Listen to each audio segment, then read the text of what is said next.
Yesu asifiwe. Na ukaribisha kwenye ratiba yetu ya kipindi cha siku ya leo. Tunaendelea mfululizo wa mafundisho yetu online. Mungu awabariki mnaofuatilia Facebook, Mungu awabariki mnaofuatilia YouTube, Mungu awabariki pia mnaofuatilia TikTok. Karibu tena kwenye nafasi ya siku nyingine. Tunaendelea na kutengua sheria ya kiti.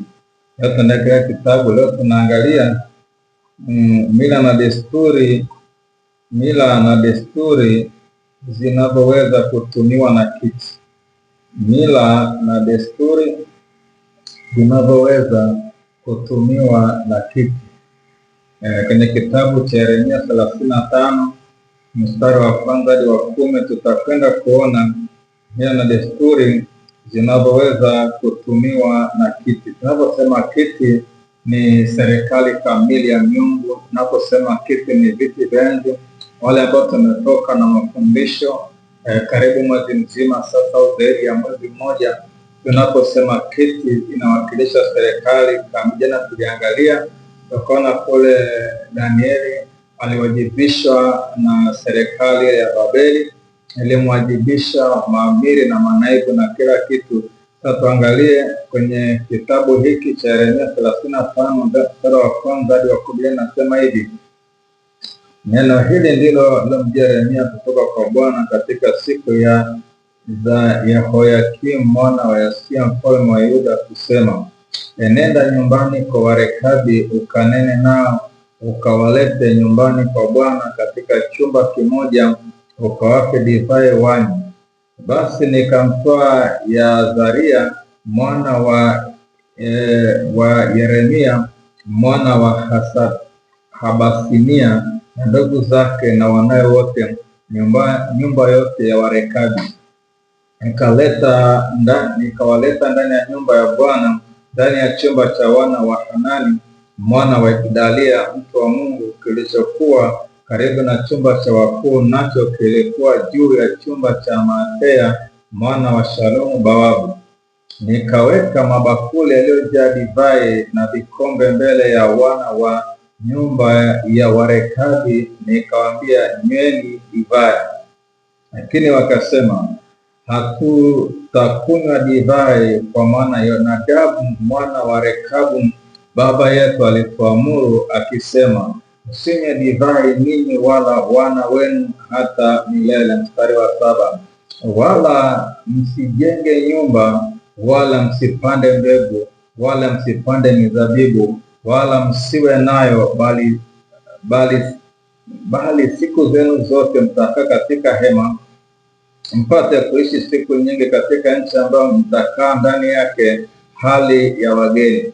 Nasi tumeitii sauti ya Yonadabu mwana wa Rekabu baba yetu katika yote aliyotuamuru, kwamba tusinywe divai siku zetu zote, sisi na wake zetu na wana wetu na binti zetu, wala tusijenge nyumba za kukaa, wala hatuna shamba la mizabibu wala konde wala mbegu, bali tumekaa katika hema, nasi tumetii tukafanya sawasawa na yote aliyotuamuru Yonadabu baba yetu. Bwana Yesu asifiwe.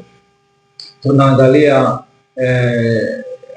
ni jinsi ambavyo mila na desturi inavyoweza kutumika na kiti tengeneza sheria. Jana tuliangalia sheria za Wamedi na Waajemi zilitumwa kwamba Danieli alitaka kubanwa, akatunga sheria za kusema hata abudiwa Mungu mwingine isipokuwa ni mfalme.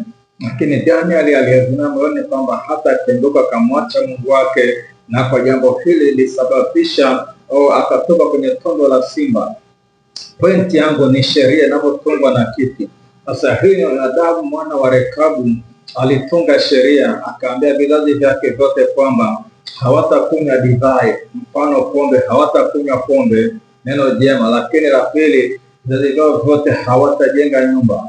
Cha tatu, vizazi vyao vyote hawatalima shamba la mizabibu, lakini hawatakuwa na mbegu za kupanda shambani. Sasa jambo la kwanza, hawatakunywa divai, ni kama linaingia akilini. Lakini jambo la pili kwamba wana vizazi vyao vyote hawatajenga nyumba. wana vizazi vyao vyote hawatalima shamba, lakini kwamba hawatakuwa na makazi mazuri ya kudumu, lakini hawatakuwa na uchumi imara endelevu, kwa sababu shamba la mizabibu ni shamba ambalo linapopandwa mtu anavuna endelevu. Sasa wakaambiwa hawatapanda shamba, hawatajenga nyumba. Sasa hii ni mila na desturi ambayo ni mila waliwekewa, ni sheria ilitungwa. Sasa Yonadabu alikuwa ni kiti, alikuwa ni amekalia kiti cha kuratibu mfumo wa vizazi vyote vya ule ukoo, au tuseme leo tuseme ukoo, jamaa, ukoo. Sasa ndani ya ule ukoo wa Rekabu, muasisi wa ukoo katika ulimwengu wa roho, muasisi wa ukoo, yeye ni lango, yeye ana kiti, ana mamlaka ya kuratibisha mfumo wa maisha ukawa. Sasa Yonadabu babake Rekabu hakukaa kwenye kiti, ila mwanao Yonadabu akatengeneza mfumo wa maisha ya vizazi vyote, kwamba hawatajenga nyumba na kukaa ndani yake, hawatalima mizabibu, hawatakuwa na mbegu za kupanda, bali watakaa kwenye hema, watakaa kwenye mahema vizazi vyote. Hakusema kizazi kimoja au viwili, bali vizazi vyao vyote. Hawanipomi, hawajengi nyumba, hawapandi mashamba, hawana mbegu. Sasa hebu angalia, hii sheria ilikuwa si sheria nyepesi, kwa sababu vinavyozidi kubadilika, kuna mifumo inakuja mipya ya maisha, kwamba kuna kipindi cha kukaa kwenye hema, lakini kuna majira kukaa kwenye nyumba. Kuna kipindi cha kupanda mizabibu, kuna majira. Sasa hawa waliwekwa mfumo, walitungiwa sheria kwamba itakuwa hivyo milele, na wakweli wameitii. Hawajajenga nyumba, hawajakunywa divai, hawajalima mashamba. Sasa nikuuliza wewe, katika familia, kwa sababu hiki ni kiti kilisimikwa kwenye ukoo wa Rekabu na wameishi milele. Sasa wewe kwenu umewekewa kiti gani? Kuna kiti gani kimesimikwa, kimetengenezwa na desturi za ukoo? Ukoo mzima mnaishi na desturi, ukoo mzima kuna mila, kuna makabila mbalimbali, wana mila nyingine ni mkomo na ni chafu, hata kuongea mitandaoni havifai, lakini watu wanaviishi, watu wanaitekeleza. Sasa wewe unaweza kusema mimi siziishi, lakini madam zipo, kama hujatengua sheria ya kiti cha ukoo ambayo ilitungwa na muasisi wa ukoo, akakaa kwenye kiti akairatibisha, usipoitengua inakuhusu. Tunakwenda kuomba leo kutengua kila mila za kipepo, mila za mizimu, mila za kishetani ambazo zimeratibishwa kama sheria mama, kama katiba ya ukoo, kwamba wanaukoo wote wataishia hapo. Sasa tunakwenda kutengua hizo mila za kipepo na mila za kimedesturi za kiongozi zinatupata shinda kupata upenyo. Baba, katika jina la Yesu Kristo wa Nazareti, Mungu uliye hai, Baba, tunaona wa Rekabu ni wako ambao walipata sheria. Baba yao Yonadabu alikaa kwenye kiti cha ukoo, akatunga sheria, akipiga na muhuri. Ile sheria imedumu vizazi hata vizazi. Hawakujenga nyumba, hawakunywa divai, lakini pia hawakupanda mizabibu. Ni kwa sababu sheria ambayo iliwazuia kufanya hivyo. Walifanya vyema na waliwapongeza, wakawatia moyo. Lakini sisi katika familia zetu, wako wana ukoo ambao tumepewa mila na nguvu na desturi, zimesimikwa na waasisi wa ukoo, zimesimikwa na waasisi wa kabila. Ziko sheria katika ukoo ambazo zinaadhimishwa kwa mfumo wa mila na desturi. Ziko mila chafu ambazo zinatutenga na uso wako Mungu. Ziko mila chafu ambazo zimezuia watu kuolewa. Ziko mila zinaruhusu watu kuolewa mitala. Ziko mila zinaruhusu mifumo ambayo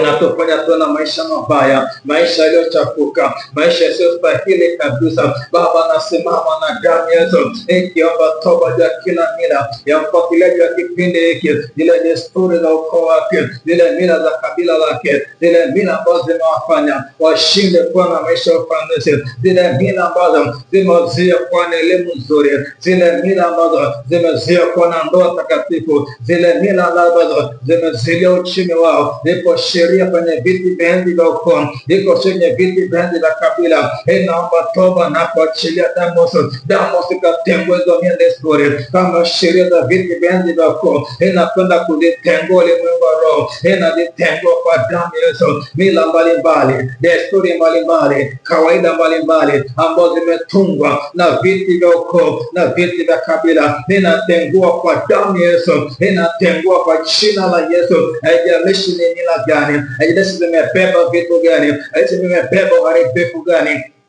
wanapofuatilia maombi haya, wanapofuatilia ujumbe la Bwana kwenye taifa lolote, ziko mila mbalimbali ambazo zimetungwa ndani ya ukoo wako. Unaishi Ulaya, mila zinakufuatilia. Unaishi Marekani, mila zinakufuatilia. Unaishi bara la Asia, mila zinakufuata. Kwa nini? Zilipigwa muhuri kwenye kiti cha ukoo, zilipigwa kwenye kiti cha enzi cha miungu. Waliratibisha hizo mila na zinaishi. Inasimama na damu, inatengwa mila ambazo umeziacha kwa jinsi ya mwili, lakini katika ulimwengu wa roho zinakudai, zinadai afya yako, zinadai hatima yako. Hizo mila kwa sababu zimesimama kwenye viti vya ukoo, zina halali na wanaukoo wote, zina uhalali na wanaukoo wote. Ninasimama na damu ya Yesu nikitengua kila mila ambazo zimeshika maisha yako, zile desturi ambazo zimekushikilia kama sheria iliyobana maisha yako. Ni sheria imezuia hatima, ni sheria imezuia mifumo ya maisha, ni sheria ambayo imezuia hatima, imezuia maisha yako. Katika jina la Yesu Kristo wa Nazareti, nasimama kinyume na kila desturi, nasimama kinyume na kila mila, nasimama kinyume na kila kanuni ambazo zimetungwa kwenye ukoo kama sheria, viti vingi vya ukoo, ili wanaukoo wote wapite kwenye hizo mila, ili wanaukoo wote waishi kwenye hizo mila. Nasimama nazo kinyume katika jina la Yesu. Nasimama kinyume nazo, ninazikata hizo mila, ninazikata na kuzibatilisha kwa damu ya Pasaka.